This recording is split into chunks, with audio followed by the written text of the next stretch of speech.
All right. We're kind of in the home stretch here, right? I mean, everybody here, we appreciate you guys showing up. We are here to talk about virtualizing Skype for Business on VMware vSphere. I'm Adam Ball. I'm going to quickly just have my co-presenters come up here real quickly and introduce themselves. I'm a Skype for Business MVP with Microsoft, as well as I've got my DCD from VMware for certification. So just to give you a little bit of background on myself.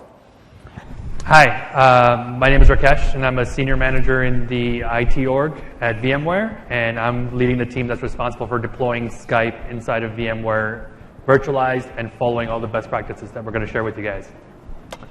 Hi, and I'm Hemal Doshi as a UCC architect for VMware, and I'm also Link 2010 and Link 2013 masters, which is now Skype for Business. And we are going to virtualize Skype for Business environment for VMware. Awesome, thanks guys. We'll get these guys going here in just a second, but really quickly, want to get through some housekeeping. Really appreciate, like I said, everybody being here. We know that we probably stand between you and your flights home after a great week. Hopefully everybody had fun at the party last night, got to do some of the pace car, that was kind of cool. As far as it goes, like I said, we have some housekeeping slides that they've got for us. You probably have seen these a bunch of times already this week. And everything like that. So we're just going to kind of quickly go through these. I wanted to give, before we get into this, there's basically 5 things that we want to make sure that everybody gets out of this session today. There's a lot of content, but 5 key things. We want to make sure that you understand, if you're not aware of what it is, what is Skype for Business and why is it a business critical app? We want to make sure that you understand how vMotion can impact Skype for Business. We want to make sure that you understand how Skype for Business is a latency sensitive virtual machine and how to address that. How to address I/O components within Skype for Business with the PV-SCSI adapter. And then lastly, we want to make sure that you understand why VMware chose this using themselves as a case study here. So those are the 5 things that we want you to be able to take away. So you'll hear me repeat that as we go through the session here today. And then, like I said, we got a lot of great detail to go into. What we've got coming up next here, I'm going to let Hemal come back up here. He's going to do a quick introduction of what is Skype for Business. So, and we've got the agenda here real quick for him to go through as well. Thank you. So before I start, I just want to find out, from the audience here, have you deployed Skype for Business? Has anyone deployed Skype for Business yet? All right, we got a lot of good hands. Has anyone virtualized Skype for Business today? All right, that's good. So that's a pretty good numbers that I'm seeing from hands perspective, and that's really the session about here, right? How we can improve the virtualization around Skype for Business. But as many of you are already aware, what is Skype for Business, right?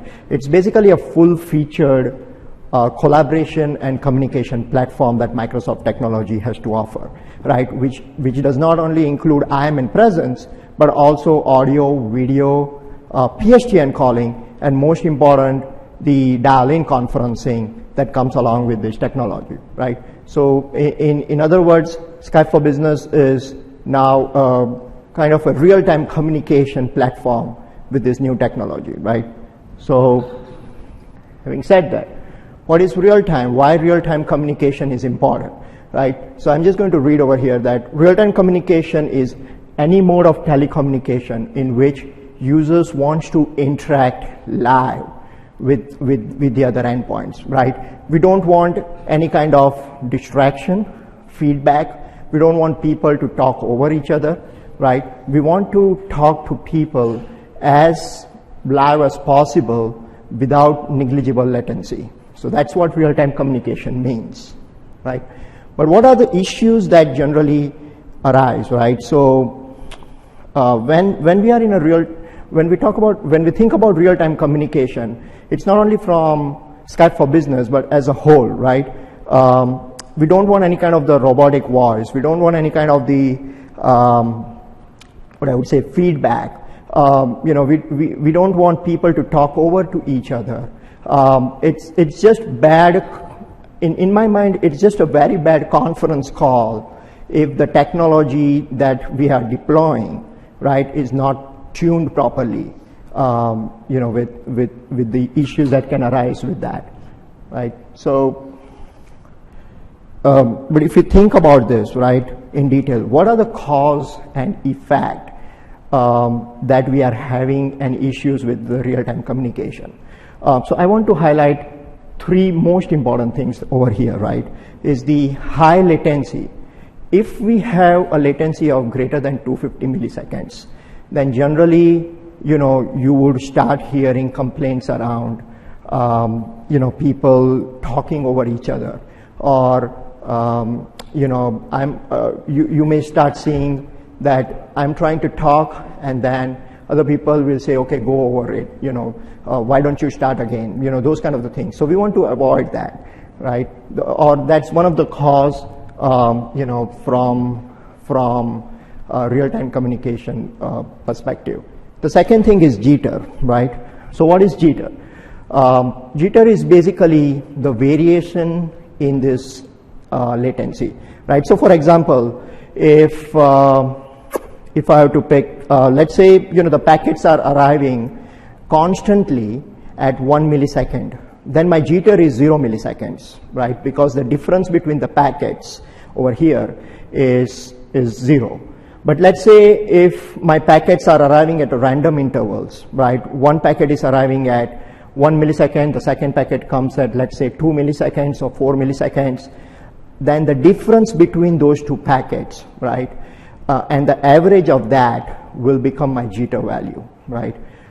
So that's one of the cause that we generally find in real-time communication that impacts the call quality as a whole, right? And the third important thing is lack of resources, right? Any technology, and especially Skype for Business, right? We want to make sure that the platform is built properly. If there is a high IOPS, right, then you are going to have a SQL backend issues with Skype for Business, right? Or if the VMs are not provisioned properly, if there is a lack of compute resources, like from CPU perspective, from memory perspective, then those are all of the causes that can be that can have a problem with any of the technology, and Skype for Business is one of them, right? So, having said that, right, so just to give you a brief idea around, what are the minimum requirements from Skype for Business perspective, right, that is recommended by Microsoft, is basically you want to have 2-socket, 12-core, 64-bit, 32 GB for your front-end servers from memory perspective. Network, you want to make sure it is 1 Gbps or more, right? In order to have a good performance from I/O, from compute resources perspective, right? And with performance, we also have to make sure that with Skype for Business, it's sized properly, but it's also make sure that it's highly available, right? Any technology, and Skype for Business, one of them, right? If we think about this, that if my server goes down, we don't want any kind of the downtime with it, right? We have to make sure that the servers are highly available, right? So in Skype for Business, as many of you might know, the concept is pool, right?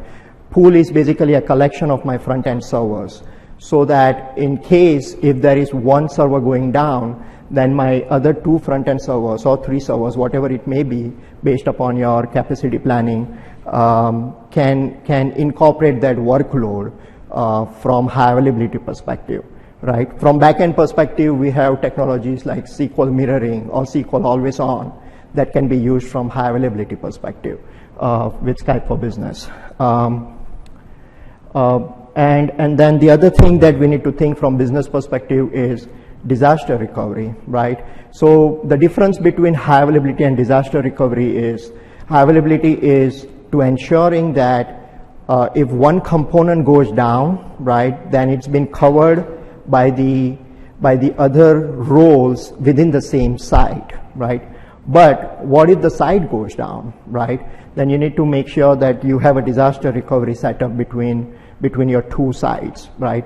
And there are native inbuilt application, high availability and disaster recovery already out there with Skype for Business, right? That pool pairing is basically you have two pairs, let's say a pool of pair in site A and pool of pair in site B. It's a one-to-one mapping between the two sites, so that in case of disaster, your clients can automatically sign in onto your disaster recovery pool and give you the voice resiliency. So that kind of the native functionality already exists today in Skype for Business. But what we want to go further into is how VMware vSphere can also enhance those functionalities, whether it's a high availability or whether it's a pool pairing, how vSphere technology, once you virtualize Skype for Business, how VMware vSphere technology can enhance those functionality which is available from the vSphere platform. And I'll have Adam talk over on the virtualization. Awesome. Thanks, Hemel. So I noticed a bunch of people had raised their hands with Skype for Business. Real quickly, how many people are using it as a PBX or with voice today? Fair amount. All right, great. A couple of things that Hemel made some comments on that I just kind of wanted to highlight real quickly as we kind of go back through this is if you're using it as voice, if you're using it as a PBX, I can almost guarantee you that you agree with me when I say that Skype for Business has become a business critical app. Absolutely, right? I mean, you've now gone from like probably a legacy voice system that was probably dedicated a piece of appliance that was designed to run for 300 years, and in some cases that's exactly what those systems have done. And so when we look at Skype for Business and we start thinking about, hey, I'm going to put this business critical app into a virtual environment, what I have seen is I hear a lot of people say, kind of some of the same things that we heard back when it was with Exchange and with SQL. I can't do that. I can't do that yet, right? It's not there yet. And so what we want to do real quickly as we go through this is dispel some of those myths before we get into those three things that I was talking about earlier around vMotion, latency sensitivity, and disk I/O. So real quickly, virtualization, is it supported? Yes. The simple answer is yes, it is. Microsoft absolutely supports it in a virtual environment. They talk about it very specifically with Link Server 2010 and 2013.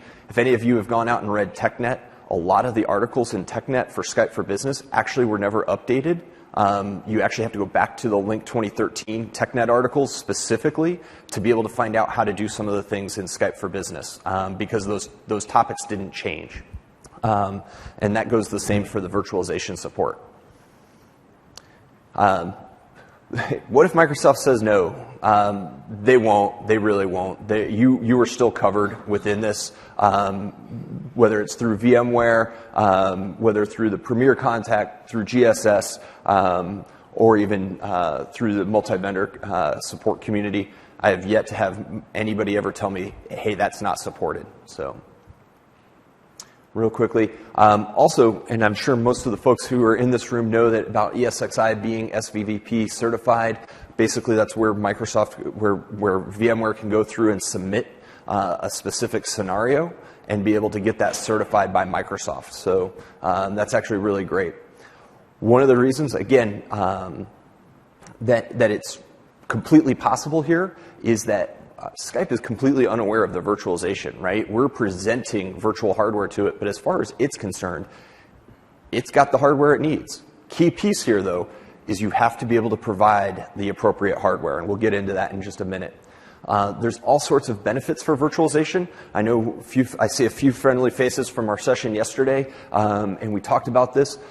Most servers today, when you go and buy a new pizza box server or blade chassis or what have you, have way more resources than what we actually need for a specific Skype for Business server.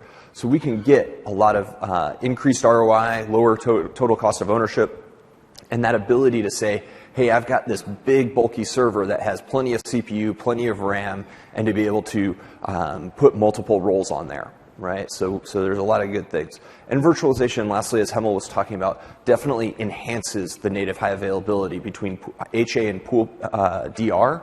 We have some features within that. All right. How many people, this is like what you really wanted to hear, right? You wanted to hear about this, right? All right. So this is always the big question, right? Is can I use vMotion? So the big question is, and because I hear this a lot, is, oh no, we have to disable vMotion. Okay? Disabling vMotion or enabling vMotion absolutely does nothing to the system, right? If I enable vMotion, has anything actually happened? The answer is no, right, in this. So there's the key difference between enabling it and performing it, okay? When we perform a vMotion, that is when impact can happen. And we're going to play a demo here just in a minute so you guys can see kind of what this is. And when do DRS and vMotion come into play? So vMotion comes into play when you say, hey, I need to get this VM off of this host for some reason, right? And the answer there is it could be due to maintenance. I need to patch that host. It might be, hey, this host is about to crash. I've seen some issues here, and I need to get this server off so that I can put it into an emergency maintenance mode or something of that nature. That may be the case for vMotion. DRS, on the other hand, is just making recommendations saying, hey, you've got server A, host A is overloaded. We might want to move some of these VMs off to server B, right? So that's what DRS is going to try to do for us within this.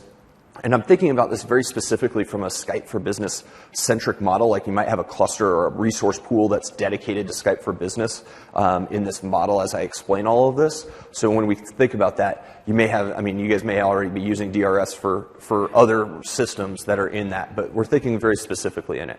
And then what's the impact first to Skype for Business? Something that Hemel said and why we call it a business critical app, especially for all of you who are using it as your PBX. What's the one thing you don't want to hear from your coworkers or from your end users about when it's your PBX? You don't want to hear about voice quality issues, right? Nobody's going to sustain that, right? I mean, cell phones have been a blessing because we no longer have, I can hear a pin drop anymore, right? I mean, they've lowered our expectations of what voice quality actually is. But at the end of the day, we still have to have a good voice quality experience. If you get down to where people are having talk over or feedback, or people are cutting in and out, especially if it's your CEO, you're going to hear about it, or your CTO or CIO, or an investor call, something of that nature, you will hear about it. And that's why this is really, really important at the end of the day. We need to ensure with Skype for Business that audio quality, and it's audio quality above all else. If that IM takes a few extra seconds to get there, nobody notices. It's kind of like email, right? Nobody notices if that email took an extra 10 seconds to get there. If I'm talking to you on the phone and I drop out for 10 seconds and you don't hear what I say, that's a really big issue. So that's kind of where we're getting with this. All right, so vMotion and DRS best practices. Best practice, enable vMotion. Again, it hasn't done anything to your system at that point. It's not until you actually choose to migrate a VM that vMotion becomes a factor, okay? And again, we're going to set that to manual. And I'm going to skip ahead real quick to DRS is to partially automated. Partially automated means it's going to give you those recommendations of saying, hey, you should get this virtual machine over to another host, but it's not going to automatically move it. And the reason being is it comes back to that third point. We're only going to perform vMotions in change control windows. If you're trying to do vMotions of a Skype for Business front-end server at 9:30 on a Monday morning when everybody's in their conference calls, probably not a great idea, right? But if it comes down to, hey, I need to do maintenance on it, I've got my change schedule, my users are aware, now it's not as big of an issue because they understand that you're doing maintenance within that window. So that's a big thing. Last thing is to use anti-affinity rules to keep those servers separated. Hemel mentioned the pools. So if I have 3 servers in a front-end pool, I want to make sure those 3 servers are on 3 different hosts. Because if I lose 2 out of those 3 servers, my pool is down and my users are now signed out and sitting there going, I can't make a phone call. I can't do any of my work, right? So we want to be able to keep those servers spread out as appropriate. All right, real quickly, we're going to do a quick, it's not really a live demonstration. What we were able to do is because at the end of the day, we just didn't trust the demo gods today. It was Thursday. We knew where we were going into, and so what we did was we went ahead and recorded a session of us all chatting through it, and you're going to see what happens as we vMotion a server and what happens to the voice quality here real quick. Because this is the important piece for us. All right.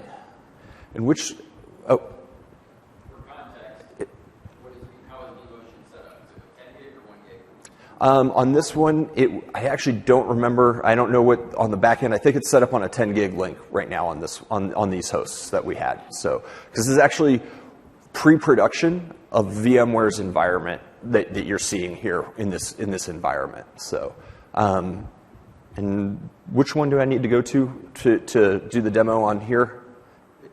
Or is it the same one? Okay, I just need to stop the presentation. Oh, no, it's all good. Well, I think I just have to slide it. Yeah, there we go. And now I get to do the whole. Get it high enough where I can hit the play button. All right. There we go. There it goes. Okay, here we are. We're going to do a quick demo of a conference call running while we do a vMotion test, just to exemplify.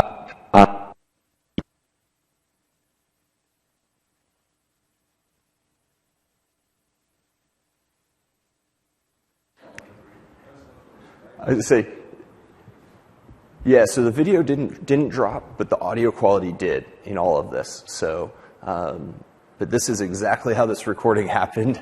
We're literally just playing it off, and you'll see it kind of catch up all of a sudden. As far as it goes, you'll hear like basically what happens. Going back on that comment about the jitter. So when we have massive jitter, right? If we have a lot of high jitter, we have a jitter buffer, right? And so what happens a lot of times, and we'll see if you can pick it up here, you can kind of see me speed up there real quick. Yeah. Is it?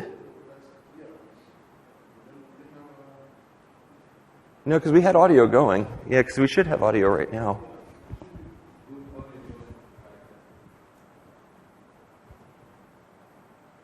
Let's see.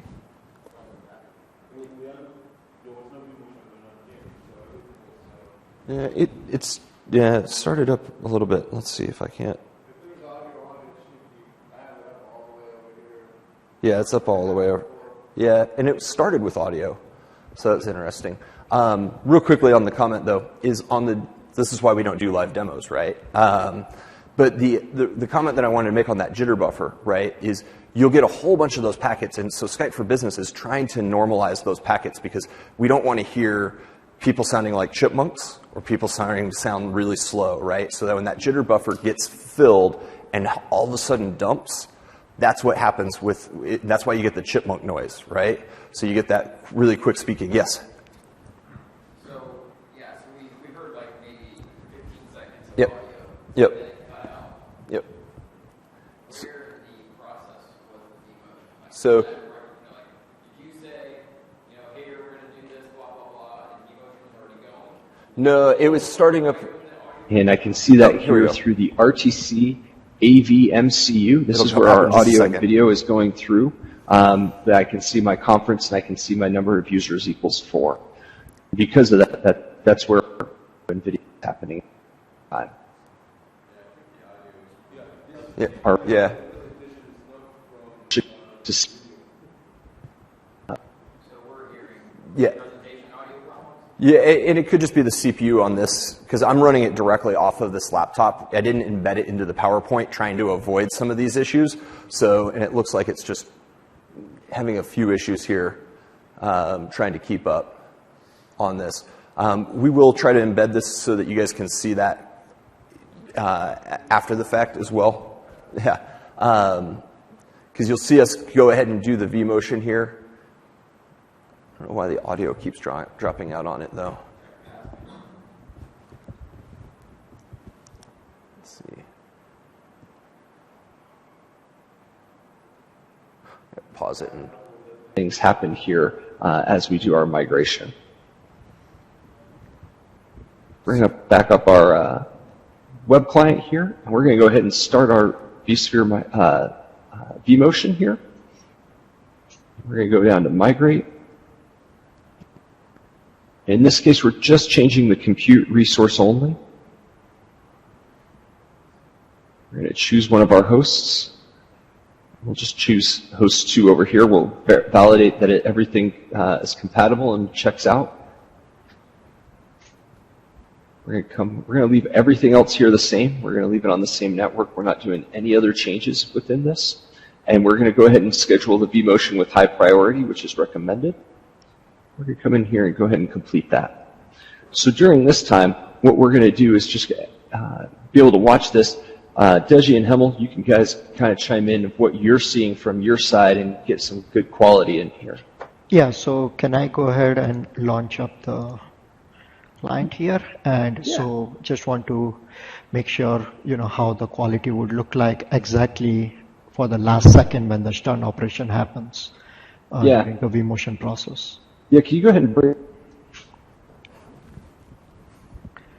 So like you guys can see, it looks like the vSphere must have just migrated and completed. Stop. Yep, and we are back. And okay, is anybody talking? Hello? Yes. Now we just came back. So Michael's so on the line.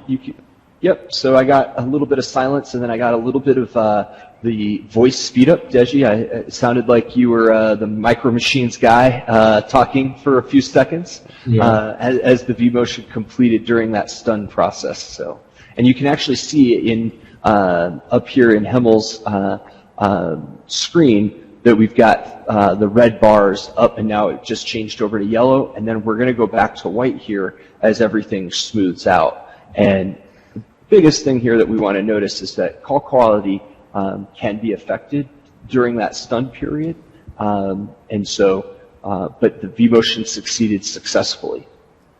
And now we're back to the white bars. And Hemel, if you'll actually just jump back to the, real quickly to our server, and we'll just do another get CS Windows service, and we'll just show that the service is actually, the AVMCU is still running here on our, and so we can still see that our AV. All right, so I'm going to go ahead and pause that so we can get back to the presentation here. You guys got to be able to see basically what happens there. Voices definitely drop in and out. We were only recording the AVMCU here. Yes? So again, just to make sure I understand the difference between maybe what the presentation video is doing and what happened. Yep. It seemed like maybe the outage was longer than the stun period. Like It is. The window was one drop back and then right. like two things that were a little higher. Yeah, you're going to see, well, you're going to see a couple of things, right? So once that stun period happens, you're going to kind of have a little bit of a ripple after that, right? As everything tries to catch back up from that audio stream, right? So you're going to have audio dropping in and out, and everything's going to smooth out. It's going to take anywhere from 4 to 5 seconds before you start to see it. I mean, you saw the red bars up on the screen where we have our cell phone bars that basically say, hey, the network quality got bad, and then it goes back to yellow and then back to white. And that was actually almost 30 seconds before that all smoothed out. Again, if I'm sitting in a situation where I've got a host about to crash and I say, hey, I've got an emergency change, is that better than saying, hey, I can't do anything and I'm just going to drop all the calls? That may be a better solution, but at the end of the day, you shouldn't be doing this basically at 9:30 on a Monday morning when everybody's in the calls. We want to make sure that everybody understands we want good call quality. It's a business critical app. It needs to make sure that in all cases, we're doing whatever we can to ensure that call quality, right? That is actually sitting on a vSAN, which is all flash, made of all flash, so. Yep. So we were running, I believe everybody was on the Skype for Business 2016 client in that. Everybody was on their own laptops or desktops. There was no VDI in that. So, yeah. Wasn't going to hit on VDI. completely. It was more really on how the back-end servers is really how this is designed for versus onto the plugins that are available from the client side. So this is really, the focus here is specifically on those back-end servers for voice quality.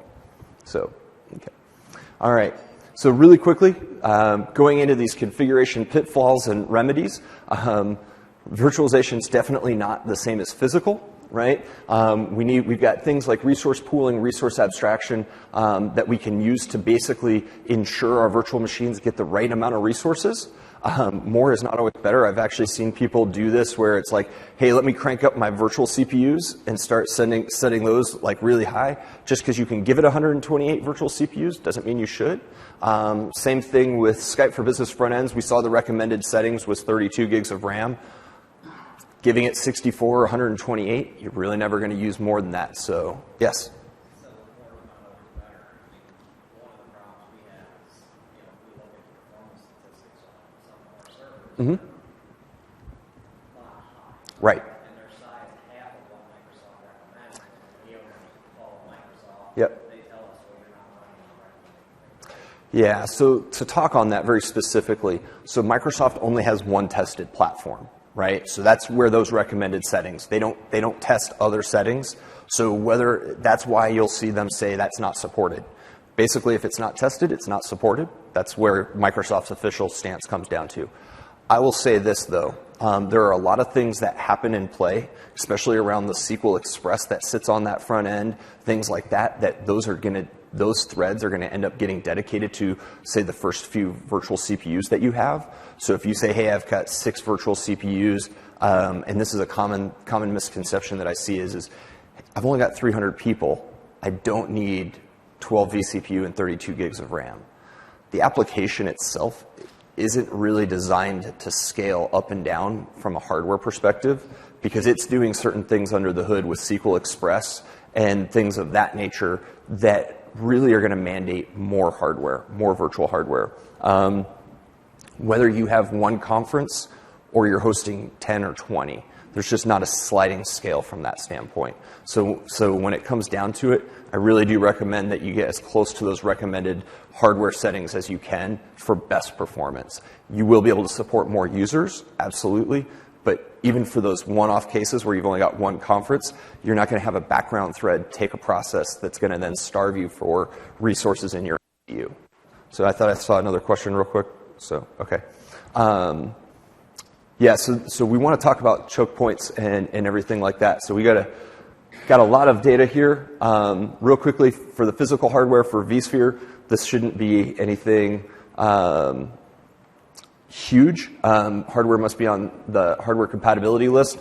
Real quickly, the one thing I want to touch on in this point, in the VM itself is the the power scheme. If you just leave it at normal, what you'll see is it will basically turn cores on and off within the virtual machine. And so as you get a bunch of meetings starting to spin up and it needs resources, you will starve the virtual machine for a few seconds of the needed resources. And what will happen is you'll end up with voice quality issues. If you go ahead and set that at high performance, it will never turn off any of those cores, and you'll always have full access to those resources. So that's a big piece. Also, right down here, we actually had this comment in the session yesterday. Firmware, BIOS, those kinds of and drivers can definitely impact the systems. So make sure you're up to date on those, or as reasonable as possible. So, wow, that doesn't come through as well as it should. But these are just some quick thoughts. One of those things that I want to touch on as well is enabling hyperthreading. You know, when we're talking about virtualization here, right? Microsoft says turn off, disable hyperthreading. It's great when you think about it from a physical device, but what we want to be doing when we're in a virtualization platform, we're going to tune that hypervisor to the hardware that you have, and we're going to tune that VM to the hypervisor as well. So we're thinking about it from the hypervisor standpoint. The VM has no idea whether or not hyperthreading is enabled or not at the end of the day. Right? And the hypervisor is what's controlling that. So we want to size everything appropriately where we're not going ahead and oversubscribing, right? We don't want to end up with overcommitting resources. But if we've done that correctly, The VM has no idea about hyperthreading. Yeah. Just as a quick comment, this one has always baffled me, but it finally became apparent as I kept polling various media vendors. Basically what they said is they run into administrators that often are doing their overcommitment based on hyperthreading. Correct. Not on physical core counts. Correct. So they have just as a across the board blanket statement to cover their butt said Yep. not hyperthreading. Right. And that is the equivalent of just telling people, well, you're sizing based on physical core. You got it, exactly. We've always done that. They're like, okay, well then just take our numbers that are not, hyperthreaded turned off. Yep. That was their answer. Yeah. They were very blatant at that. Yeah. And if you actually go out and look, this link takes you back to an Exchange article about exactly that, of we just don't want to overcommit resources, right? And so that's the big deal. Because if you overcommit, what happens? You starve for physical CPU when a thread happens, and now we have voice quality issues. Again, underlying theme here, right? So real quickly, a couple other areas that we're going to talk about here, especially it's the effects of I/O queue depth. I know I'm kind of running behind here, so I'm going to kind of queue up here real quick. With the PV SCSI adapter, right, this is how we can absolve ourselves or help ourselves out with I/O, right? Basically, the default SCSI adapter that comes in is the LSI Logic SCSI adapter. It has a queue depth of 32. The PV SCSI adapter has its default is 64, and we can actually go all the way up to 254 for the queue depth. Why is that important? How many people are using Skype for Business as your conferencing system? All right, fair amount of people. What this will affect when a user calls in and says, I want to join that conference, Skype for Business has to go back to the SQL database. Look at, oh, I dropped out there for a second. And it has to go back and do a lookup. When that disk I/O, when we're in contention on disk I/O, you can have long meeting join times, or users might be told, sorry, we can't find that meeting. This is how we can help solve that. It may not be your magic bullet, because if you've got really old storage hardware or something, but this is the beginning of what we can do to fine-tune that within the virtual machine from that standpoint. So we don't need to use it for the OS. We care more about the data and the logs, specifically on the SQL side. So you wouldn't use the PV SCSI on the OS. We would use it on secondary drives. So it does require the VMware tools, because that's where the driver comes in. It's not a native driver within Windows. So, all right, I love queues. Yeah. So, how many people want to sit in a line waiting? Right. That's basically what we're doing with the old model. Is we're just queuing up that data and we're having to wait on it. And so that's where the PV SCSI can help us very specifically. When we go into it, we can add additional SCSI controllers. So if I have multiple disks, I can have up to 4 total SCSI adapters within a virtual machine. And that will allow me to have a lot more performance just from that device. So if I have, going back to the point of I've got logs and data drives, I can actually have those each on their own PV SCSI adapter to be able to improve that performance from an I/O standpoint within the virtual machine. So all of this is assuming that we have taken care of the physical layer 1 and that we've connected that appropriately, right? So if you're coming across on a 1 gig link on an iSCSI device, or using something like NFS that's not going to give you the performance that you need, going back to that, we're looking for the equivalent of basically 6 to 8 drives in a RAID 10 format. So we do have some high I/O requirements. All right, continuing to go through this for NICs. We are looking at basically just kind of like Exchange. We are only really supporting the VMs being on iSCSI as well. The also is that separating out those NICs. These are all talking about here at the host level, that we aren't sharing our same NIC for vMotion as well as our data network. As an example, we want to have separated that out so that we can handle that. If you've got a bunch of virtual machines sitting on that NIC, think about going towards like 10 gig or something of that nature to increase that network performance at the host level, because our VMs are still going to be running probably just 1 gig NICs with the VMnext 3 adapter. All right. Magic wand, latency sensitivity for auto tuning. How many people have used this setting within their virtual machines? Just a couple, just one, all right. So this is actually really important here, especially when we talk about our front end servers, right? Basically what we can do is I can go in and I can say, hey, that's my front end server. I'm going to reserve memory. I'm going to reserve CPU. I'm going to do all these things, right, that are going to help allow those front ends to have special access to the physical hardware using something like SRIOV or of that nature. I can increase my CPU or memory shares. I could tweak all those manually. Or I can just push the easy button with latency sensitivity, right? So when we check that button and turn that from normal to high, almost said medium. So from normal to high, basically what that's going to do is it's going to go through and already give that VM priority, and it's going to reserve some of the memory. It's going to and do all of those things. In addition, it's going to be able to grant us physical access for that virtual machine down to the core level. So it's going to improve that performance dramatically and basically help that out. Yes? On any particular roles of Skype or all roles? No, this very specific front end on that. You don't need to do this like on the SQL. On the SQL, I care more about the PV SCSI because of the disk I/O. If you were running mediation servers as a separated role, I would do this as well because of the fact that those are very CPU intensive for when they're transcoding, but very much on the front end servers here. If you think about like an Office web app server or something of that nature, I don't really care about this. So director, I wouldn't even worry about it. And in all honesty, going into like kind of a side conversation, the director role is pretty much being dropped by Microsoft with Skype for Business. So mediation and front end are your two important pieces.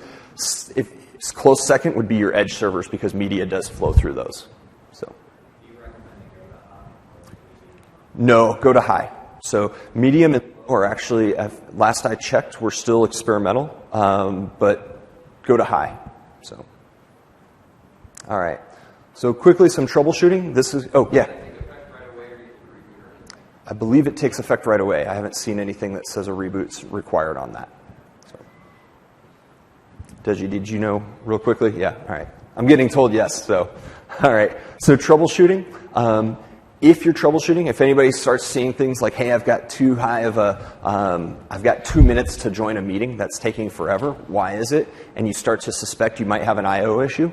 A couple things that we can do. We've got the GUI interface as well for looking at the VMs. We can just kind of basically go in and look. A lot of times I'll look at that for like CPU ready times, things of that nature. We also have ESX Top that's going to be able to give us a lot of data. So if you're a vSphere administrator and you have access to that level, this is going to be able to get you real time on your hosts, right? This is actually really important, especially when we look at disk I/O. Give folks a couple seconds here to get their pictures. And everybody does know that you'll have the ability to grab this slide deck afterwards as well. So.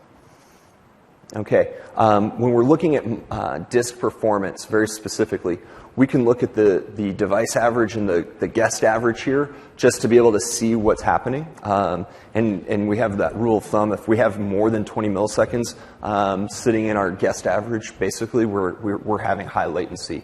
And so we can start looking at that from do we have the LSI logic? And you can look before and after for that PV SCSI component. So this is really important when we're doing that troubleshooting. And again, we're focused here on troubleshooting the vSphere platform and troubleshooting the guest side. This is not overall Skype for Business troubleshooting. So, and we got some tables in here real quickly for everybody so that we can kind of say, hey, here's where from a physical performance standpoint, what we want to be monitoring, right? So again, going back to that percent ready, percent used from a CPU. If we've gone ahead and set that latency sensitivity to high, basically it should reserve all your memory for you automatically. So that's going to help you out there. So you shouldn't see things like memory ballooning in that case. If you're not setting that to high, I would highly recommend that for memory that you are doing a reservation within that. So, okay. Some key indicators again. The percent ready is usually one of our key pieces there to understand.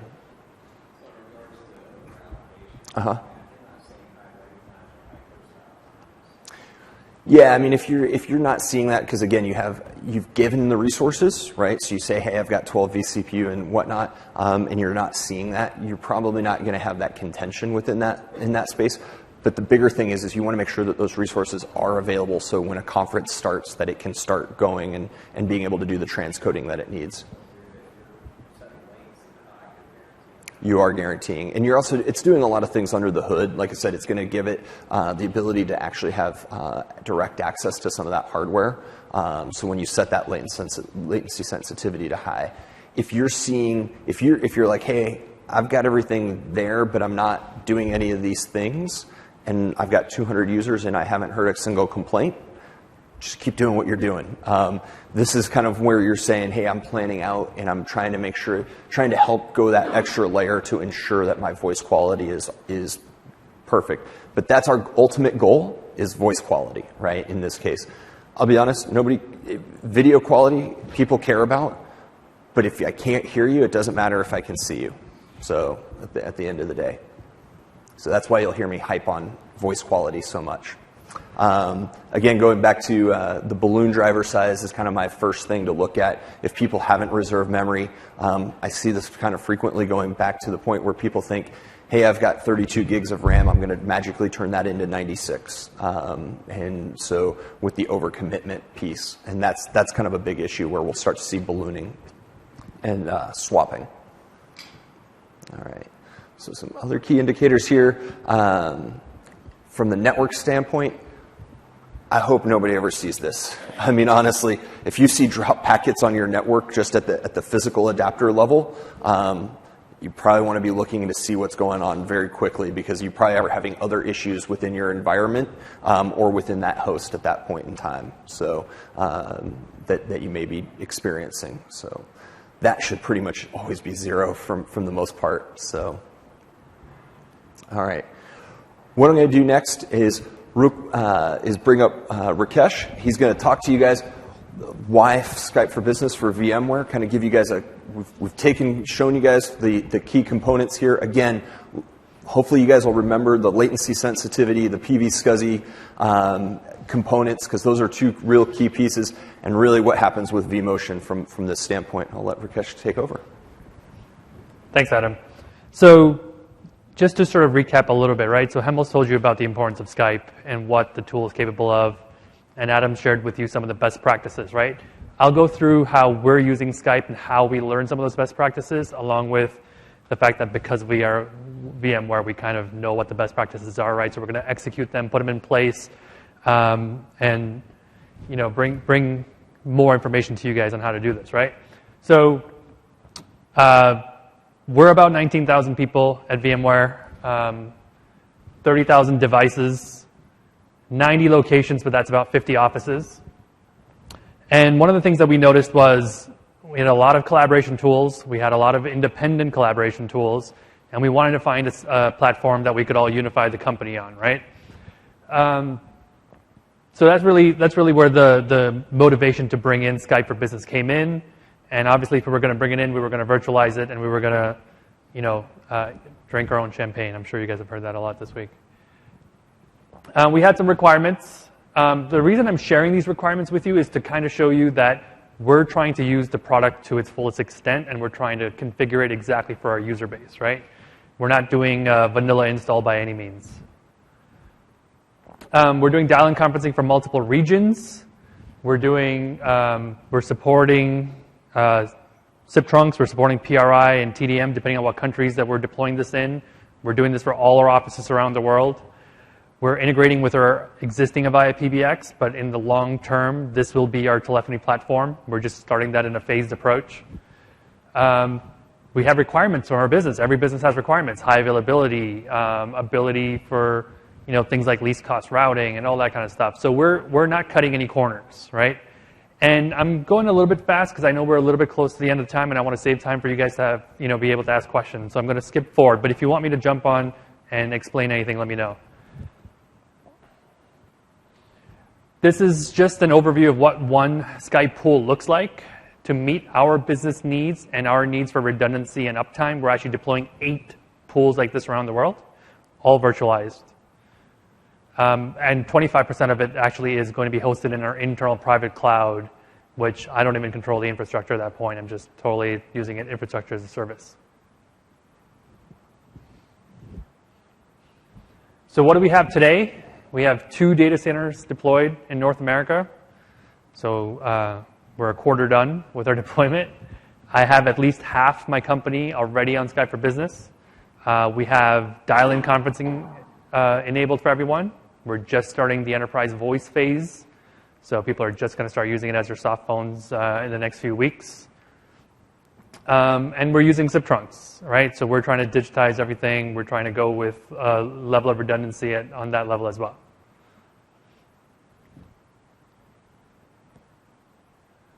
So I hit on some of this. We're going to get the entire company on Skype. We're going to end up with 30,000 users. I know many of you have already deployed it. Anybody here have a deployment larger than this? Perfect. So maybe if we have questions that I can't answer, maybe you can. Yeah, and we're doing enterprise voice for 90 locations. So latency, extremely important for me. I/O, extremely important for me. Redundancy, right? And I think those are the keys we hit at the very beginning of the presentation.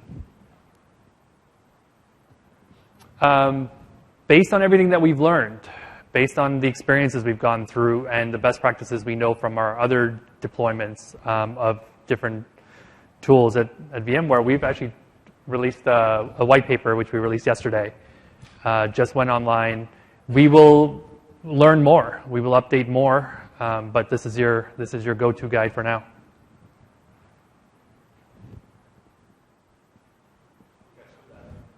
Yep. So I know I rushed through my part of the presentation, but I really wanted to save time for a lot of Q&A for you guys, and that's one of the reasons I did that. So if you have questions. So maybe you'll have it in the guide. Thank you for releasing that. I've been looking for it for the past several months. Network QoS. So I know that our Skype team, our Skype team worked with our network team to implement QoS at the physical layer. But when I'm hearing that, I'm like, oh, well, wait a minute, we may be doing that on the distributed switch as well, so we have end-to-end. But there's really pretty much no documentation unless this one has some. The network admin guide was about the best that I found, and it just gave a generic voice over IP. Hey, you might set this type of policy, but it gave the impression that it's very specific to the workload. So, what did VMware do? Do you have something in that white paper? Sure. So real quickly on that. So QoS is dramatically important. Absolutely. It needs to be supported end to end, right? So you shouldn't have any network devices that are stripping it or anything like that. So that at the end of the day, from a hardware level, like when we think about it from a VDS or from a physical switch, as long as it's configured to honor that QoS, whether or not you have any policies set or anything, we want it to honor it. For Skype for Business, what I have found that works best for most people, not everybody, is using those QoS taggings at the server level so that it does it by policy, so that those taggings are happening. Now, there's a couple areas that get impacted by that, and this is happening at VMware, and I'll tell you kind of how we're handling that there. Because it's not in here. Because again, this is really designed around how to configure VMware itself or vSphere from a compute memory aspect. But the Mac clients, right? The legacy Mac Link 2011 client does not do QoS, right? I can't control it at the client level.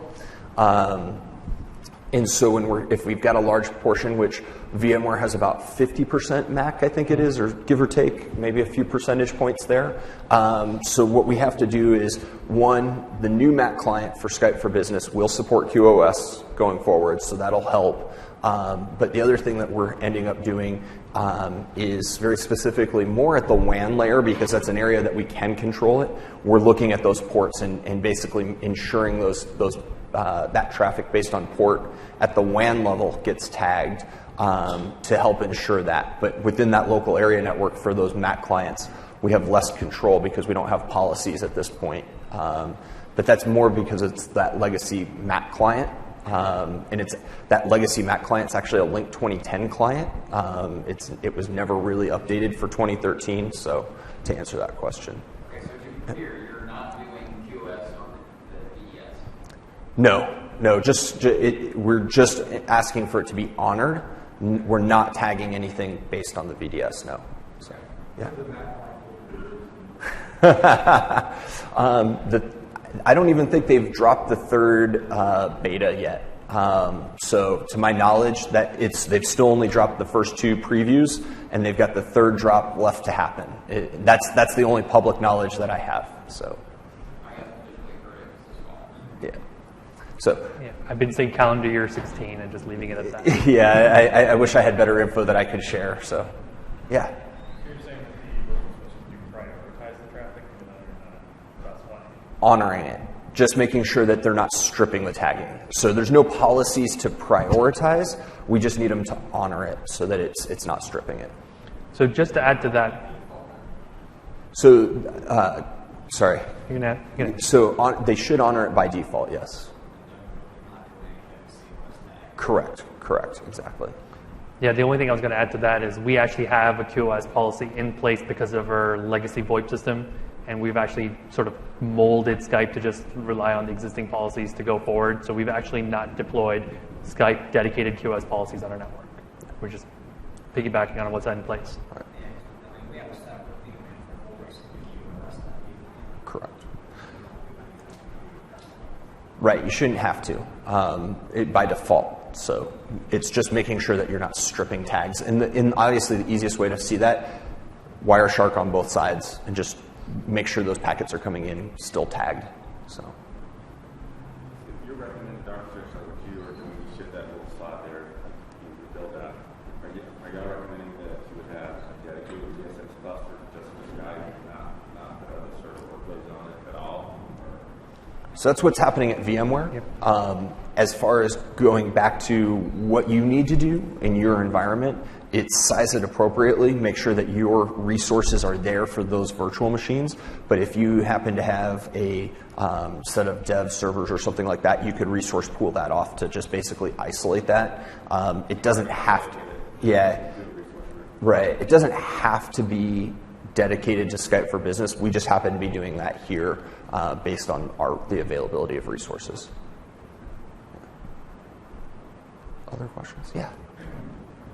You didn't talk much about CPUs, cores.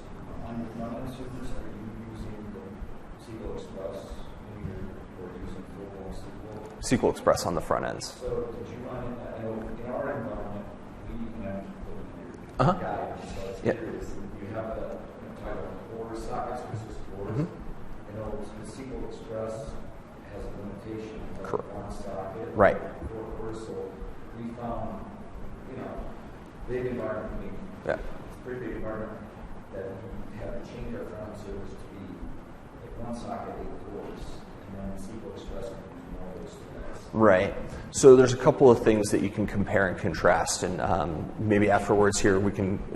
We've got Deji here as well. But one of the things when we're talking about things like NUMA and everything, and letting the hypervisor control that, a lot of times what you end up wanting is one socket, one core. But you're right, when it comes to the SQL Express side, you can kind of basically hamstring it if you don't. So yeah, and that comes back to, so remember what that SQL Express instance on the front end server is doing is it's just caching that data from the back end so that you can so those users who are there on that server can get their buddy list faster, things like that. So we're deprioritizing that connection back to the back end. So that's kind of where that sizing, you really need to make sure that you're doing your planning correctly up front. So, yeah.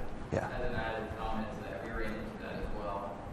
If you go back to your own slide that you pulled from TechNet, Microsoft did a very poor job of communicating this. They gave the requirements in the generic, like almost every vendor does, which is here are the hardware requirements that can be applicable to virtual or physical. Right. So they gave you the typical, we need a 2-socket, X core, X gigahertz, processor. Yep. And then when it came out that we had used 12 vCPUs, right. They're like, well, you should have done 2 vCPUs that were 6-core virtual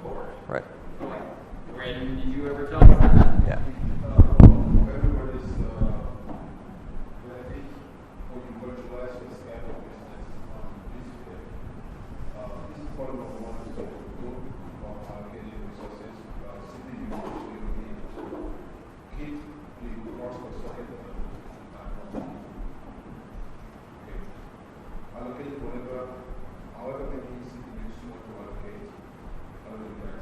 We are giving two options. You have sockets and you have cross per socket. If you only do cross per socket, the ESS CPUs will more efficiently help put your threads and processes on the most of them. So we do optimization for your VM, for your workload. But in the case of the front end, I can't do that because SQL Express gets limited then. Yes. So how much do you want to allocate to a SQL? We did a lot of testing in our environment, and we ate course code. We want that to go.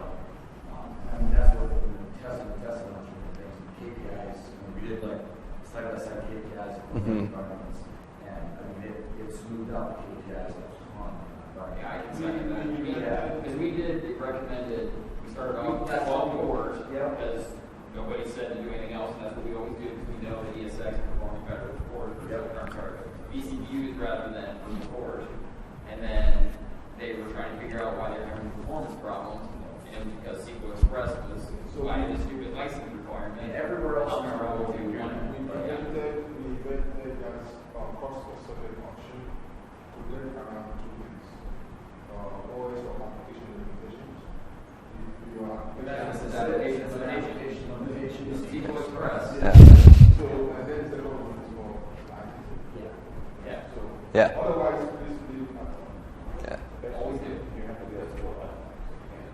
it's kind of a licensing thing. Yeah. If you full SQL, it wouldn't be a problem. Yeah. It's kind of like, hey, we're going to limit you to 10 gigs of database size or 4 gigs of RAM that we can utilize. They do a lot with SQL Express within that. So, yeah.